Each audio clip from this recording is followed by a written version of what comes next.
हुशार मंडळींचं. त्याच्यापेक्षा मला गिरगावचं उदाहरण जास्त आठवतं आणखी, ते मजा सांगण्यासारखं आहे. एक पारशी बाबा, स्वच्छ कपडे घातलेला, टोपी पण असते त्यांची, ते गिरगावच्या रस्त्यातनं कुठेतरी चालला होता. तर चौथ्या मजल्यावरून एका बाईनी रात्रीची उरलेली, आपण आमटी म्हणतो, डाळ म्हणतो, काय असेल ती वरनं टाकली. बाबाजीच्या बरोबर कपड्यावर पडली ती. आता पांढऱ्या स्वच्छ कपड्यावरती आमटी पडली, कपडे खराब झाले. मेशवाल्यानं जाऊन झोडलं असतं त्यांना. मिथुनवाले हुशार बघा, त्याही प्रसंगी त्याने डोकं शांत ठेवलं. त्याला पाहिजे होतं कोणी टाकली. इंटेलिजंट किती असतात बघा, बायकांची मानसिकता त्याला माहिती बरोबर. तो वर मान करून काय म्हणाला, डालनी साथे चांदीनो चमचो पडी गयो. त्या बाईने ऐकलं, अरे बापरे, चुकून आपली सून वेंदळे चांदीचा चमचा टाकला बहुतेक. मान पटकन बाहेर काढली. बाबाजी मी आऊ छो, चमचो मारू छे. तो म्हणला, ये तुझी वाटच बघतोय. ती बाई आली धावत धावत, एक मुस्कडात भडकवली तिच्या. ती म्हणली, चमचो क्याचे, आजो चमचो म्हणाला. इतके हुशार. मग वकील लोक किती मिथुनेची हुशार मंडळी असतील बघा. एक तर तिकीट चेक कर, गाडीमधनं चालला होता मिथुनवाला. तिकीट प्लेस करत एका माणसाजवळ गेला. तिकीट प्लेस म्हणल्यावर तो काहीच बोलला नाही पॅसेंजर. याने विचारलं, कुठे निघालाय? त्याने रुबाबात उत्तर दिलं, जिथे रामप्रभूंचा जन्म झाला. ठीक आहे, तिकीट दाखवा. तिकीट नाही आहे. मग चला, कुठे? जिथे श्रीकृष्णांचा जन्म झाला. फ्लॅट करून टाकला त्याला. तिला जाऊ नये कधी. आणि ह्या मंडळींना काय काय माहिती कुठनं सुचते कोण जाणे. पुण्याला एक गीता प्रसारक मंडळ आहे. 20-25 जख्ख म्हातारी माणसं गीतेचा अभ्यास करत बसलेले असतात. काही जण तर 25-25 वर्ष गीता कोळून पित आहेत. तिथे एक मिथुनवाला गेला. तर मिथुनवाल्याचं का काम आहे तिकडे? गीता म्हणजे प्रबंध, मिथुन म्हणजे निबंध. काय किरकोळ काम होतं ते करून तो निघाला. आणि त्याला एकदम वाटलं, मी इथे आल्यापासून एकही शब्द बोललो नाही, ह्या लोकांना मी निर्बुद्ध वाटेन. म्हणून तो त्या वृद्धांना म्हणाला, तुम्ही सगळे विद्वान आहात, मी सांगायला पाहिजे असं नाही, पण तुम्हाला हे माहिती आहे ना, अर्जुनाची इंग्लिश जन्मतारीख 4 जून होती. त्यांचे चष्मे सरकले सगळ्यांचे. ते म्हणले, हे कोणी सांगितलं तुम्हाला? थोकून देता ना? नाही म्हणे, गीतेमध्येच लिहिले. ते आजोबा आणि भडकले. तुमचं काय म्हणणं आहे, श्रीकृष्णाने अर्जुनाची तारीख लिहिली आहे गीते 4 जून? आजोबा चिडत्या कशाला, इकडे आणा. त्याने गीता काय अफाट संशोधन मिथुनवाल्यांचे बघा. त्या मिथुनवाल्यांनी गीतेचा 4था अध्याय काढला. त्या 4थ्या अध्यायात अशा अर्थाची एक ओवी आहे. भगवान अर्जुनाला सांगतात, हे अर्जुना, तुझे आणि माझे पूर्वी खूप जन्म झालेत, मला आठवत आहेत, तुला आठवत नाहीत. ह्या अर्थाच्या ओवीवर बोट ठेवलं आणि म्हणाला, आजोबा ही ओवी वाचा, याच्यात अर्जुनाची तारीख स्पष्ट लिहिली. आजोबाने विचाराने वाचली. बहुनी मे व्यतीतानि जन्मानि तव चार्जुन.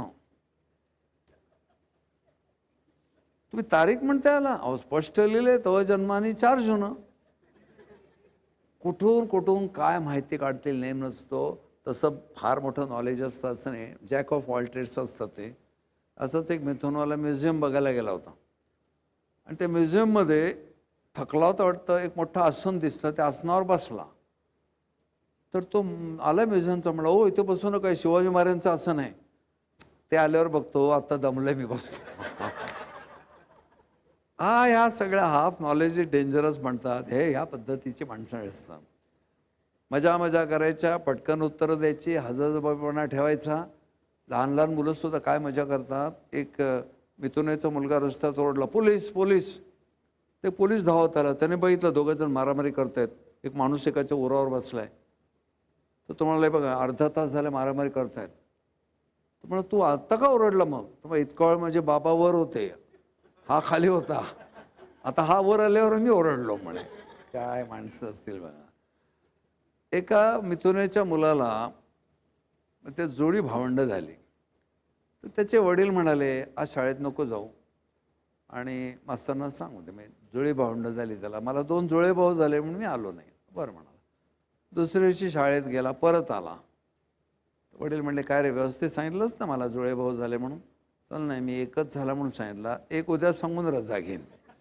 ही बुद्धिमत्ता ज्यांच्याकडे आहे पुढे ते पुढारी होतील का नाही बघा तुम्ही.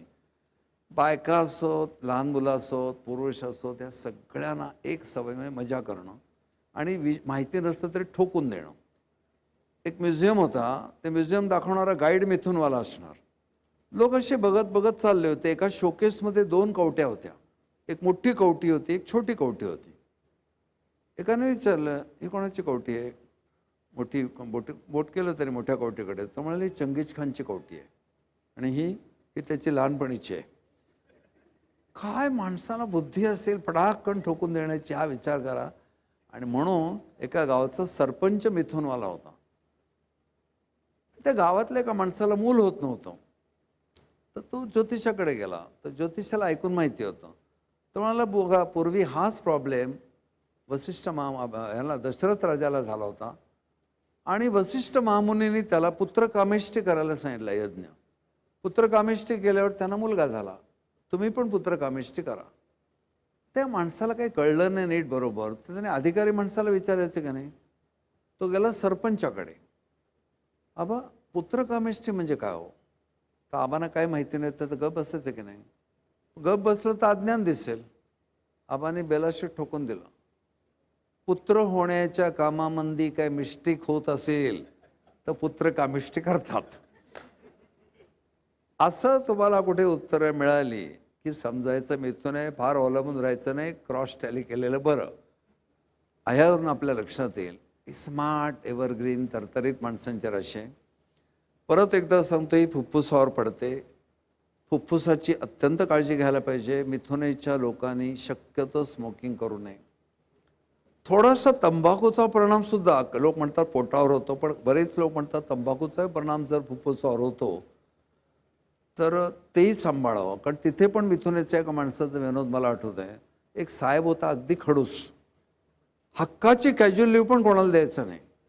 आणि एक मिथुनवाला असा होता की अर्ज पुढे गेला त्याने एकदा शॉर्ट लिव्ह 2 तासाची, का आणखी काय त्याला हाफ डे पाहिजे होती, ती पण त्याने लगेच सँक्शन केली. त्यातले लोक म्हणले, काय रे आपला साहेब, हक्काची आमची लिव्हसुद्धा असली तर ती देत नाही, तुला कशा रजा देतो? तर तुमचं ना ऑब्झर्वेशन नाही आहे. आपले साहेब तंबाखू खातात की नाही? तंबाखू खाणाऱ्या माणसाकडे नीट बघा. तो तंबाखू जेव्हा चोळतो ना, ते फार कंटाळवाणं काम असतं. त्यावेळी त्याला कोणतरी हवा असतो गप्पा मारायला. तुम्ही त्यावेळी अर्ज ठेवता, मग तो तुम्हाला लेक्चर देतो, तुम्हाला कशाला वेळेला जा वगैरे. मी असं नाही करत. त्याने तंबाखू डाव्या बाजूला ठेवली, थोडा वेळ गेला, लाळ सुटली त्याला, ब्रह्मानंदी लागली टाळी, देहा ते कोण सांभाळी, मग मी अर्ज पुढे करतो. मग तो असं चिडतो आणि ती लाळ तशीच पडेल म्हणून तर मग करतोच सही. काय डोके असतील बघा यांचे. असे तुमच्या ऑफिसमध्ये जे मित्रमंडळी आहेत, साहेब आहेत, त्यांच्याकडे ऑब्झर्वेशन ठेवा तुम्ही. तुमच्या लक्षात येईल पॉप्युलर मंडळी आहेत. मिथुनवाला माणूस ऑफिसात काम करेलच असं नाही. हा क्लब, तो क्लब, गॅदरिंग कर, अमुक कर, माणसं जमव, हे सगळे उद्योग तो करत असतो. असा मिथुन राशीचा आपला नवरा असो का बायको असो, जोडीदाराला कसं आवडेल, जिला खूप आवडतं बोलायला, तिलाच ह्यांच्यावर आवडेल. त्या फुफ्फुसाची काळजी घेणं एक. आणि मिथुन वृश्चिकवाल्यांनी लग्न करू नये. कारण आपल्याला सहज कळतील, मिथुन ही अतिशय बोलकी, मौज मजा करणारी, लहान मुलाची मानसिकता असलेली आहे आणि वृश्चिक ही खूप लाईफ एन्जॉय करणारी आहे. तर असा त्याचा आवेग आयुष्य उपभोगण्याचा मिथुनेला आवडणार नाही. मिथुन हे बटरफ्लाय लाईफ, फुलपाखरूसारखी राशी आहे. अशा पोपटी एव्हरग्रीन राशीला मी नेहमीच मानत आलो आहे, जीवनातली सगळी ताणतणाव कमी करणारी मंडळी आहेत. सगळे मोठमोठे विनोदी लेखक, नाटककार, एकपात्री करणारे, प्रवचन करणारे तुम्हाला हे मिथुनवालेच मिळतील. बोलण्याचा व्यवसाय आला की ओळखायचं मिथुन आहे. हाही भाग सांगितला म्हणून जोडीदार आहे आपल्याला कळला. मग मिथुनवाल्यांनी करू नये कोणाशी, तर वृश्चिकेशी करू नये. पण आणि एक राशी आहे कुंभ, फार डीप तत्त्वज्ञानाची, विज्ञानाची राशी आहे, त्याने पण मिथुनवाल्याशी करू नये. मिथुन हे नातवंड आहे आणि कुंभ ही आजी आहे. दोघं गॅप खूप पडते आणि मग वेवलेन जमत नाही. एवढं जरी तुम्ही लक्षात ठेवलं तरी खूप कळेल. मिथुनेच्या लोकांना परमेश्वराचे आशीर्वादच असतात, कारण कायम आनंदी राहतात. ह्या राशीचं मोठं वैशिष्ट्य.